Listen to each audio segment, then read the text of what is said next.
I've had a phone call this week, and it's from the Football Ofsted, who want us to go in depth and evaluate Aston Villa on what we've seen in the first 10 games, 7 Premier League games.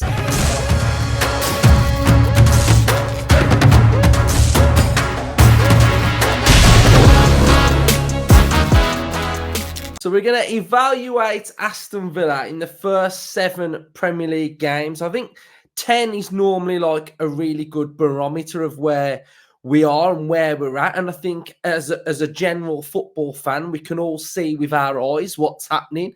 Beating Bayern Munich, doing really well in the Premier League, only lost 1 game. But behind that, there's a lot to go through. So you've created some wonderful graphics again. So we're going to start off first with probably one of my favourite places, and that's the average positions / passing networks. And there's a lot in here that I think we can really have a little look at and see what we've been doing in the first 7 games. So, you can talk to me about this graphic. Yeah, so this is the pass map that we usually see after I do for most games. Typically, I try to keep it to 11 players, but for this one, I thought I'd just throw everyone on there so we can have a look at everyone, kind of thing. But yeah, I mean, the first thing that jumps out to me is kind of that left side is looking like the side to be on, really, isn't it? It's a lot more established. You can see all the links are over there.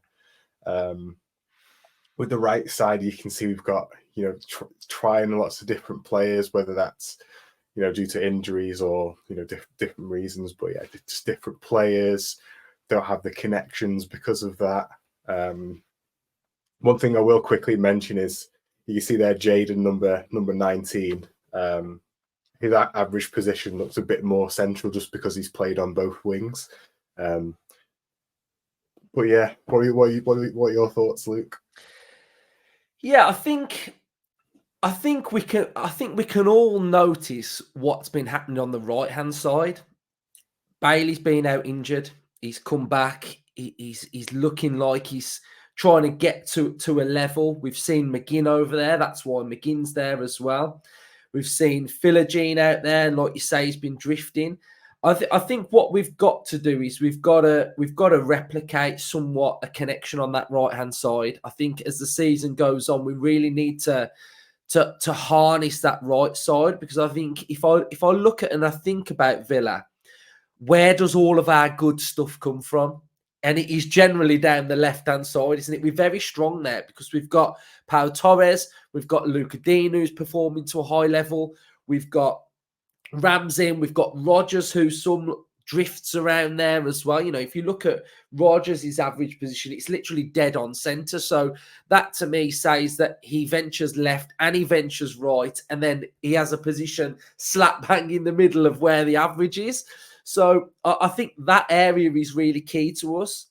But I do think once Bailey's back up to speed, that area, and probably now Philogene's sort of in the fold as well, and McGinn's coming back, I think that probably will look a little bit more locked down, really, because, as everybody can see on the screen, the right side needs to be as strong as the left, because what teams will start doing is going, well, you shut down Villa's left, then you shut down Villa. So we need those options in there. What do you make of the top combinations then? Because it's very Torres to midfield. It's very sort of defensive midfield minded. Do you think there's an area where we do need to get sort of like Ramsey's, Rodgers with these higher numbers? Or is it just because they're attackers, does it mean that they're always going to be low? Yeah, but a bit of both. I think, like you say, we build from the back a lot. So it's going to be heavily, especially Pau Torres, Yuri Tielemans.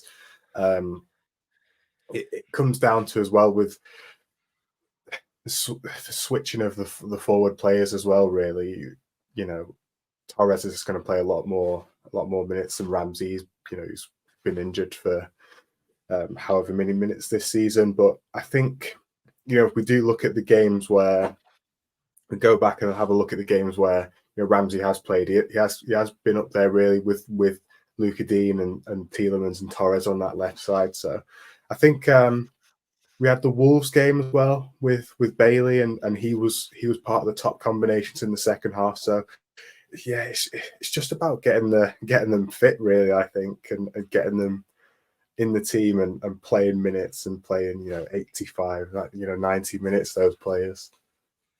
I think the ideal scenario for Unai Emery is that he's got every single player available and they're all match fit, they're all sharp, and they're all firing on all cylinders. And it does feel like early on this season, we have sort of been hit with injuries that obviously injuries are always really annoying, aren't they? Like you just don't want injuries, but it feels like because Bailey wasn't quite ready. And then we've got McGinn, and now McGinn's sort of out of position, and now McGinn's injured, and Ramsey. Then it feels like those key areas, like the depth is just lacking at times when we kind of really want it to come through. So hopefully after this international break, we're hearing that Onana, Ramsey, McGinn are pretty much all going to be back, hopefully. So I think it should give us a lot more options once everybody's fully back firing. So next up, we've got the passing areas over the first 7 matches, and this sort of ties in with what we're seeing on the passing network and the average positions. Is that left hand side really does get the most body of Villa's work. So what should we take away from this one? Yeah, well, you can clearly see that red area there on the left hand side. That's the key area for Aston Villa, really. And you think about the players who are in that space, it just makes complete sense. Torres, Tielemans probably are 2 players who have the most touches of the ball, and probably who we want to have the most touches of the ball. So it's not necessarily a bad thing. You see there is a bit of colour towards the right hand side, but obviously not as much. But yeah, it is also a case as well, like I say, of just getting our best players on the ball. Torres, Tielemans. I was looking at the numbers as well, and only Chelsea have played more through balls than Aston Villa this season. And that kind of plays into the heat map. I think that key area there where Torres and Tielemans are actually playing those through balls down the line into Watkins, into Dean, etc. Next up, we've got a graphic that's quite eye-opening and quite surprising to me when you sent me this, and I was filtering through it. Aston Villa shot creating actions over the first 7 games per 90. Maatsen 8.6. So that is unbelievably high. So how do we get him eventually into this team, or is it just Luca Dean's just so good and it's really difficult for him to break through? Yeah, but like you say, it is unbelievably high. He hasn't played that many minutes, and when he has come on, it's to be that impact. So you kind of do have to take it with a pinch of salt, but it does show that does show what he can do. And it shows to me as well, he's kind of making the most of his chances when he is getting his chances. I feel like he's really having that impact and changing the games when he comes on. But yeah, like you say, Luca Dean's been brilliant this season, especially defensively, I think. So yeah, I think there's a few ways we can get him into the team. I think with if McGinn and Bailey continue to be out, I don't see any reason why he can't be used with Luca Dean, ahead of him. Play them both on that left hand side. But yeah, I'm a big fan of Maatsen. For anyone that's probably wondering what a shot creating action is, what is it? It's basically any kind of action that leads to a shot, like it said. So it might be, a live action pass is probably the most obvious example, but it can also be things such as shots that lead to another shot, or a defensive action, for example, that leads to a shot, or a take on a 1v1 that leads to a shot for yourself or a teammate. Is there anybody in here that you'd be looking at thinking it should be a bit higher, or are we pretty balanced? Well, to be honest, Watkins would have been a lot higher last season, especially a lot of his shots. Like I was just saying, a lot of his shots last season created shots for teammates as well last season. So yeah, maybe he's looking a bit low. But I'm quite surprised with Bogard was quite high up there as well, which is interesting. Yeah, 3.2. That's quite Yeah. that is pretty high, to be fair. So next up we've got goal contributions over the first 7 matches. So the claret are the goals and the blue are the assists. And I think from 7 games, Watkins has got 4, Duran's got 4. That's pretty good going. If that pattern carried on, then we're probably looking at around a 20 goal a season striker there, aren't we, really? Onana's got 2 chipping in from midfield. Rogers has got 1. He's got 2 assists. Again, we'd like to probably see those numbers get higher and higher throughout the season. I think the big one here as well is that Cons has got a goal. I always think if centre-halves can chip in with a few, you know, I don't know off the top of my head, but I imagine Van Dijk probably gets around 5 or 6 goals a season, which helps the team, you know, if you're scoring from those set pieces. I think that's massive. Luke Dean's got his assists in there as well. And, you know, I think what you want is you want goals spread around the team. So last season we had Watkins got 19. We'd got Diaby'd got quite a few. Bailey'd got quite a few. You know, Louise had got those penalties. So, you know, there were goals spread around there. So we do need to see midfielders start chipping in with goals as well. But I think Watkins, I'm really happy that he's got 4. The goal contributions there, he's got 6. So that's pretty good. They ran off the bench. So how are you feeling about this? Yeah, I mean, 4 goals for both strikers. So eight from your 2 strikers over the first 7 matches is good, isn't it? I think we're doing quite well for assists. I had a quick look at the assist numbers, and it's only Chelsea had more assists like overall for the team than Villa. We were level with Liverpool, City, and Arsenal. So kind of the who we'd hope to be the top 5, I guess, is the top 5 for assists. So we're in good company there. Yeah, no, it's good. It looks good reading. We've got Villa's shots over the first 7 games. We've had 80 shots, 11.4 per game. I imagine the green is where it's the back of the net, because I can see a Duran banger there. I can see the Everton one. So where are we sitting across the board with this? Are we having a decent amount of shots per game compared to others?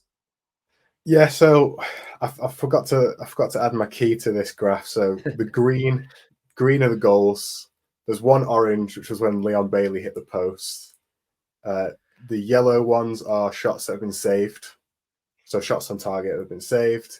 The white circles are shots been blocked, and then red are off target.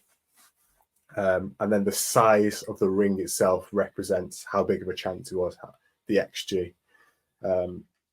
So yeah, we're at 11.4 shots per game, which is below average. To be honest, the league average is just over 13 per game is what you're looking at for the league. But I think that more than anything, it just kind of talks into the kind of team that Villa are. Really, we're more of a patient side, I would say, especially in the final third. We don't really shoot. Maybe there are times where I'm screaming at the screen or screaming in the stadium, shoot. But yeah, I think that's one of them things, isn't it? I think when we do take shots, they are, you know, pretty good chances that we've worked pretty well. Again, looking at the numbers for the rest of the teams, it was only Chelsea and Brentford actually had a better XG per shot than Villa. So that again speaks to the quality of chances that we're having. But having said that, I would like us to shoot a bit more. Ties into a little bit, but I think we've had the fourth fewest corners in the league. Off the top of my head, I think it was 29 corners we've had. Someone might correct me if I'm wrong. But you know, corners are something that we're really good at. Do you know what I mean? So I feel like maybe we need to shoot more, if anything, to win more corners, because we're very good from corners. So yeah, I do think as well. Touching on Bailey, his game so far this season, you know, I think we can all see that he's not quite right. So whether that's a knock, whether he's not quite fully match sharp and match fit, but I do think there's a few occasions where I think he can take that shot a bit earlier. I think last season when he was getting that ball on that left foot and whipping it round, was it against? Might have been against Bayern.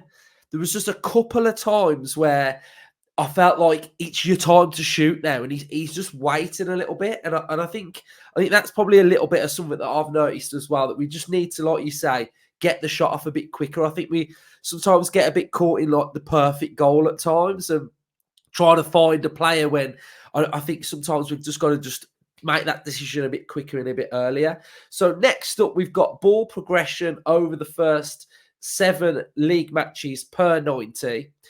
So this is progressive passes in the claret. And what have we got in the blue? Progressive carries. So progressive carries. So again, one player that I kind of expected to be up here was Barkley, because when he's coming on and he's fronting up those teams and he's sort of like dictating play. If I think about the Leicester game, the Wolves game, Everton, he was really, really good. So I think it's impressive that Barkley's up there as well. And yeah, I think Bailey's got good stats there, hasn't he? Maatson. So what should we take away from this one? Yeah, like you say, Barkley has been impressive when he's, especially when he's, been introduced to games. He's kind of been exactly what we've needed, and at times, and he's kind of reading the game very well. You can tell he's been locked in when he's on the bench, and kind of when he's come on, he's kind of just facilitated exactly what we've needed. So yeah, and there's a good mix as well between the progressive passes and the carries with Barkley as well. You got Maatson, who's up there again, like we've mentioned, with the shot creating actions. He's been very creative, very progressive when he's come on. Bailey is your leader for progressive carries, which I'm sure most people probably expect. He's kind of the main dribbler. Ramsey as well is up there for your dribbling, and then you've got Tielemans, who's pretty clear as the progressive passer, which usually we point out in the debrief episodes with the pass maps. You usually come and see that every game. He's spraying passes everywhere. With Tielemans and Pau, they are second. Tielemans is second, and Pau is 6th in the Premier League for passes into the final third. So again, that feeds into that heat map that we saw earlier, kind of that area where they're getting the ball and passing it into the final third. Yeah, absolutely fantastic stuff. This one, I really like the look of this one. We've got a lot going on here. Yeah. So we've got tackles in claret, blocks in blue, interceptions in yellow, and clearances in white. And I think this ties down to how good Luke Dean's doing, because if you look at what he's doing there per 90, it's very, very high. Bogard as well. Bogard's tackles there, really good as well. So who's impressing you on this list? Yeah, well, Luke Dean, like we say, he's been really consistent this season, very consistent. And then obviously Onana, their number 2, is doing his job, isn't he? That's exactly what he was brought in to do, is what you can see on screen right there. Bogard, 4.2 tackles a game. He did a job when he played those games, didn't he? Especially in the Premier League. Carlos there has got a lot of clearances, and Konsa as well. So Yeah, there's good spread of actions between the team. I mean, Jaden there, 3.3 tackles per 90. That's pretty high for him. Like, that shows the bulk of his work that he was doing against Bayern Munich, Man United as well. So that's really good to see. So Something that's Sorry. quite interesting as well that I'll say with Duran, 1.9 clearances per 90 is about the same as what he's scoring as well. So he gets about as many clearances as he does goals per 90. I think we spoke about this as well, didn't we? About Duran on corners, clearing and getting that first header. It was one game. I don't remember. I think it might have been the Man United game. And Watkins is normally on near post. And Duran was just like, I'll go on near post. And Watkins went somewhere else. And Duran, boom, got rid of it. So, yeah, Duran, he's good at that. So, shots against Villa then. It's 10.4 per game, 73. So, where are we sitting with this metric? Yeah, so it's better than that average that we're saying, around 13.3, I think it is, per game. So we're conceding fewer shots than the average Premier League team. I think only Liverpool had a better expected goal against, so like a lower expected goals against than Villa, which was surprised me a little bit. So I think, defensively we've not been the best, but I feel like that's come down to a lot of errors maybe, and maybe small lapses in decision making at times, and maybe being slightly out of position here and there at times. So I think, especially defensively, I think, with having said that, only Liverpool have a better XG against than Villa. I think that's promising signs, to be honest. We can tighten things up. I don't think we've seen the best Aston Villa defensively yet this season. Yeah, so I think everything that we've gone through, first 7 games, really pleasing. And I think it's a really good insight to actually see what's actually happening, sort of like once you've looked past your eyes and what you're seeing with your eyes. So a really good overview there then. So I think the next big question that I've got for you then, Earl, is can Villa qualify for the Champions League again? So from what you've seen so far, do you feel like we are better placed to do it this year, or do you think we're going to fall short? Well, I wouldn't say that we're better placed. No. I wouldn't say that we're any worse placed though either. So we've got a good chance. It's what I'm trying to say. There are a few teams around us. I think you've got City, Arsenal, and Liverpool. For me, look clear as the top 3. And there are a few teams just below that. I think that will be fighting for the Champions League places. I don't know, too early to be looking at coefficients and all this sort of thing, but could be top 5 that get Champions League this season. So you never know. Yeah, I see. When I look at the table now, and I look at who I think we're competing with, I'm a little bit like you. I think Man City and Arsenal are 1 and 2. I think that's going to be 1 and 2. Liverpool, they've got this real tough run of games coming up, haven't they?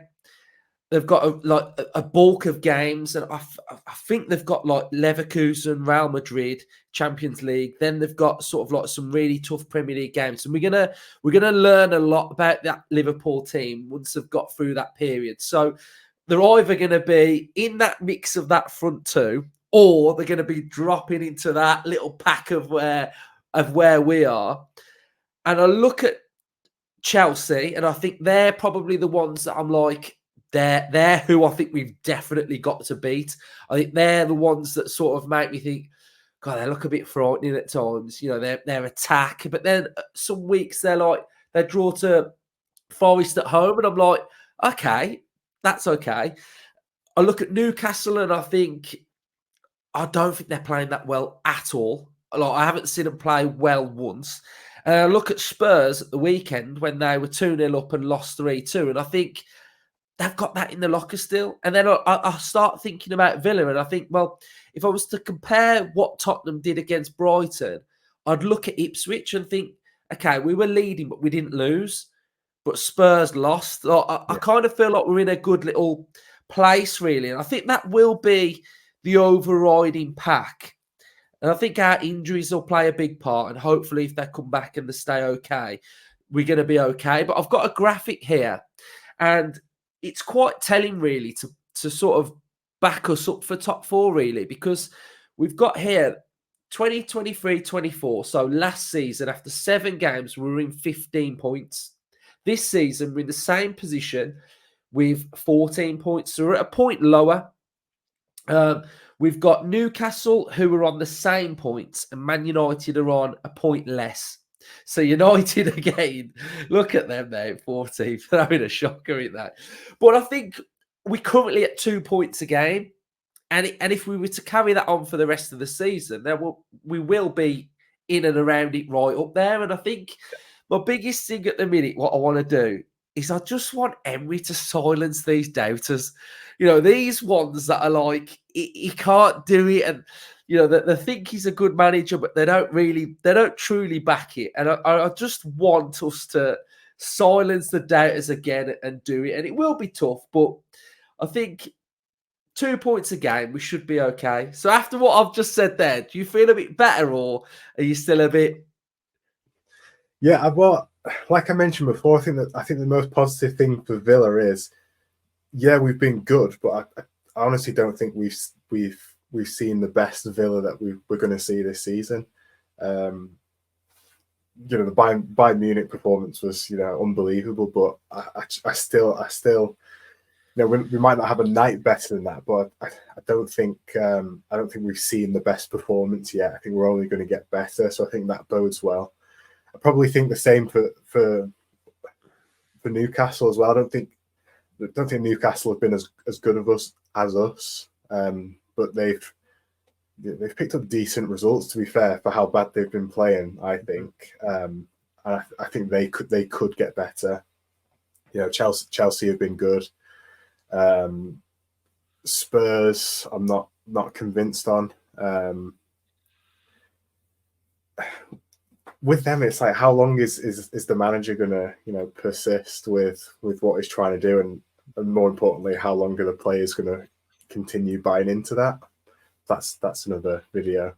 And then you've got probably Brighton as well. Actually, I think are quite dark horses as well, because I don't think anyone kind of suspects them, so they could kind of sneak up there. Champions League, I'm not sure, but I think they'll be in the mix for a long while, I think.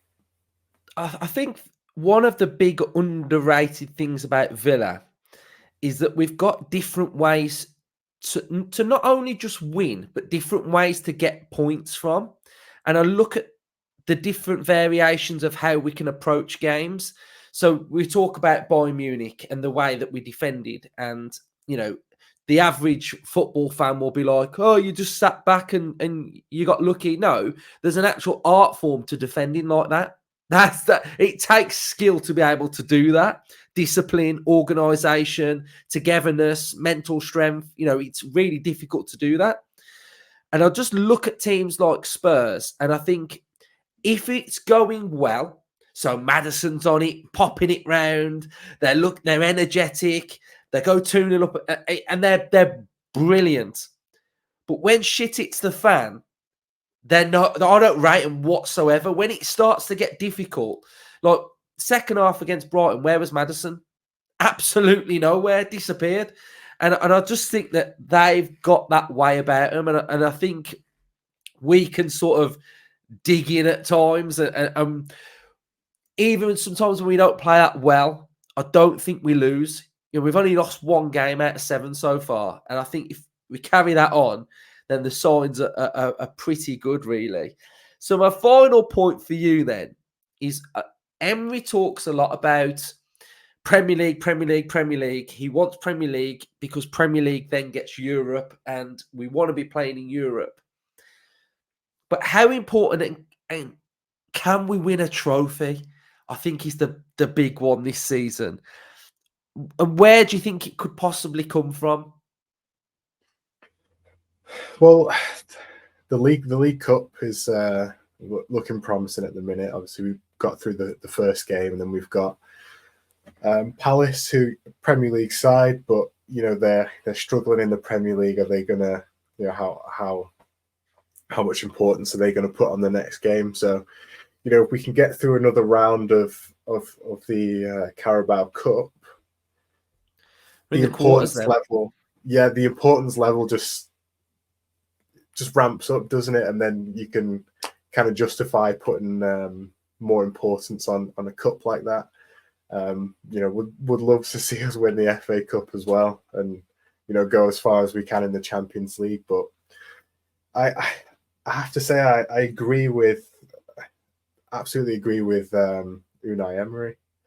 I think that the Premier League is the most important thing, and the reason being is the teams that win the cups are the teams who are consistently top 6, top 4 in the Premier League.